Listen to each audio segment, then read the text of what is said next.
So this was a thing that I don't think anybody saw coming. I definitely didn't. Yesterday I might have talked about the idea of the Pistons moving Avery Bradley. And boy did they ever move Avery Bradley and then some. Basically, Avery Bradley, Tobias Harris, first round pick this season, top 4 protected for the next couple of years, unprotected in I believe 2021, I want to say, if I remember Woj's tweet, as well as a second round pick in a couple of years as well, for Blake Griffin, Bryce Johnson, and Willie Reed from the Clippers. And this video is going to be all from the perspective of the Pistons. I will do another video maybe in a couple hours for the what this means for the Clippers. I mean, really for the Pistons, this comes down to, can Andre Drummond and Blake Griffin play together? That's the end-all be-all. Because you're losing... To me, this trade is basically... did I include Boban in the players list? Well, he's in there. This is basically Tobias Harris and a first-round pick for Blake Griffin, if you ask me, because Bradley was gone anyway. And Boban, while he's a serviceable backup center, he's a backup center. And you got Willie Reed back anyway. So, basically Tobias and a first for Blake. Is there potential for this to hurt the spacing? Yes, 100% there is, because Tobias was knocking down threes this season. And he was playing the power forward position a lot for them, and he was shooting over 40% from out there. Now, with Blake Griffin, I mean, Blake, he's attempting quite a few threes. He's shooting about 6 threes a game right now, and he's shooting around 33, 34%. That's, I mean, if he can get himself some wide open looks from outside, that could potentially creep up, but he's not the shooter that Tobias Harris is right now, and that could be not good, you know, because if Blake wants to operate from mid-range and he wants to operate on the low block all the time, that could cause a lot of spacing issues with him and Andre Drummond. Because while I don't think Drummond should be in the low post that often, there are times when Drummond's going to linger for the offensive rebound or he's going to be rolling to the basket, and if Blake's around mid-range, I mean, I think that's close enough to where the defender can... they can help on Drummond, and I don't think Blake's going to be too far away to where Drummond can kick it out to him for like an open 15-footer. I think you can close out on that kind of stuff. And then who knows if Blake can make his threes, you know? Now, the other element to this is that Drummond's passing game has been more of a thing this season. He has not just been always around the basket. He's been at the top of the key for handoffs and cuts and all that. And I think Blake Griffin could fit into some of that pretty well because Blake could... he could cut on those type of plays, and I think you could see some moments like that with Drummond and him, and Blake's a very good passer as well. So you could see the reverse, where Blake can sometimes be at the top of the key, and then Drummond can be cutting to the basket or something. I mean, we've also seen at times where Blake can have like alley-oop plays to DeAndre Jordan, and neither one of them are going to be like that far away from the basket, but they still kind of make it work. So... there are chances that those type of moments could occur for these guys, but I do also fear that the spacing could just get too rough. Because even if Blake is shooting more threes and Drummond is outside of the paint a little bit more often, I don't think either one of these guys are going to be like Tobias Harris, who was totally fine with chilling from the three-point line all the time, you know? So... it's a risk. It's definitely a risk. If I had to make a pick right now on, ultimately, is this going to take Detroit's offense to a new level, or is it going to hurt them? I can't confidently say, because I think a lot of this is going to be dependent on Blake Griffin's outside shot. Now, there is not a whole lot of reason to believe that Blake is going to suddenly start being a knockdown shooter. He's gotten better, sure, and his mid-range jumper has been... well, it's been a little overrated, if I can be honest, throughout his career. Like, this season, he's shooting like 21% on mid-range jumpers.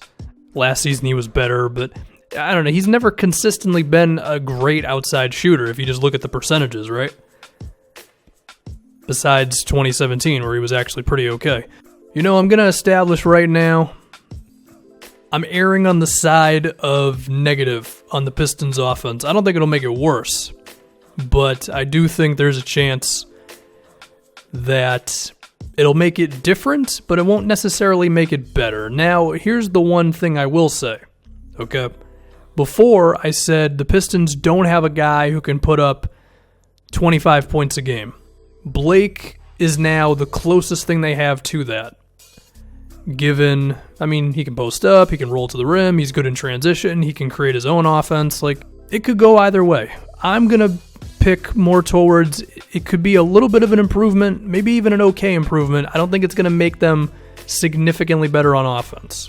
That's where I'm putting myself in this discussion, okay? An improvement on offense, not a big improvement, okay? Now, in terms of staggering, Blake could play center sometimes, and then you could have Blake and Anthony Tolliver lineups. That could be pretty interesting, so we can have that. I don't think Anthony Tolliver can play the 3, so it'll be interesting to see who the other guys are. I have to assume Luke Kennard is now in at the shooting guard position, and I'm officially all aboard the Luke Kennard hype train. The dude's 6'6", he can knock down threes, and he actually has some dribbling abilities. And he seems to not be a disaster on defense. So I'm all in on Luke Kennard being a dude who can put up a lot of points in the NBA. And his shooting will definitely help him out now. Who plays the 3, though? You're going to keep Reggie Bullock in there? I fear, number 1, that he's going to get injured any day now. But number 2 is, can he sustain the outside shooting? I don't know. So Stan Van's got some more answers. Now if we can get to all the other stuff in terms of picks, salary, all that good stuff. If this doesn't work, it's a complete disaster for the Detroit Pistons because now they've got a top 4 protected pick for the next 3 seasons, and while they're not a good team, I have to assume they're going to be better than bottom 4, probably this season, so it means they're probably not going to get their pick this year. And for a team that may or may not make the playoffs because they're starting kind of down there. But even if they do make the postseason, they're going to be out in round 1 probably. To not have your pick for that year, that's pretty rough. And then Blake Griffin's contract is a mammoth of a deal as he's making basically $30 million plus per season until the end of 2021, and then he has a player option for 2022. So you're locked into Blake Griffin. Good luck trading that contract away. So Stan Van better be sure as hell that this is going to work. Now, as far as defense is concerned, I think that is kind of a risk because I kind of trust Tobias Harris to switch on to perimeter guys more than I would Blake Griffin. Blake's defense has always been a little bit of a disappointment. And I think Tobias, in terms of lateral quickness and being able to just stay in front of quicker perimeter players, I think he would probably be a little better than Blake is going to be at this.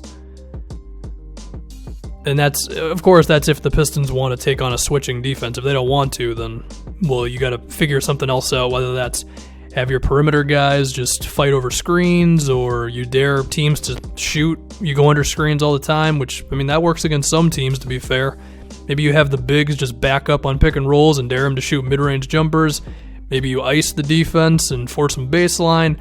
I don't know what you do, but you got to figure out something because I don't think you can consistently just have Blake Griffin switch onto perimeter players and expect to be a good defensive team.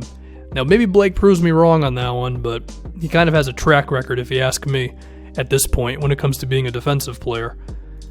And then Drummond on defense, solid, but if your 2 options in the front court are both guys who are cool on defense, but then you lost someone like Tobias who can be a little more agile, and you don't have a really good defensive 2-guard, which is something the Pistons have had for this season and last season.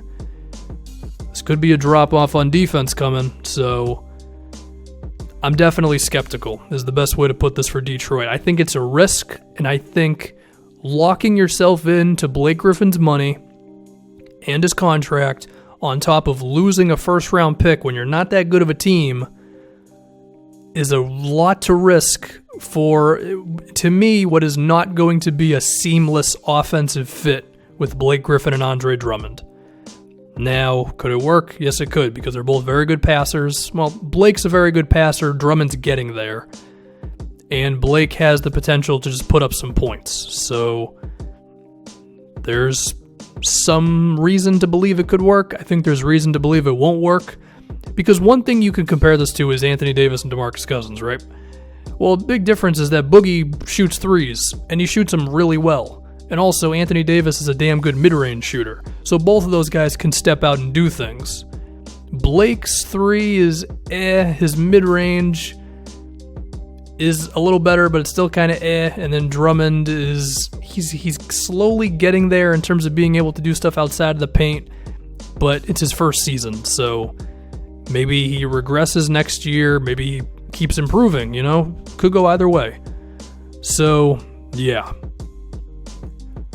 Ultimately, I think I don't love this for Detroit because I think it's a massive risk, and if this doesn't work, that's the type of thing that can really, really hurt you for a long time, given Blake's contract. But we'll see what happens. It's definitely a doozy of a move.